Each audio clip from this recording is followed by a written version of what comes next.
உச்சி மயில மேகாட்டு கோவிலில கதை ஒன்று நடக்குதம்மா.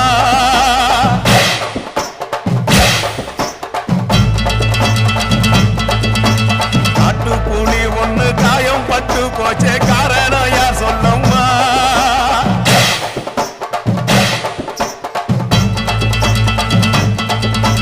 சட்டவோடு கையில் சத்தம் முழங்கிட தாயணி பொங்கிடம்மா.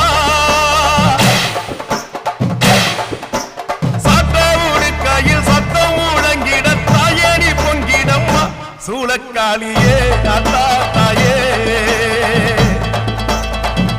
சூளக்காளியே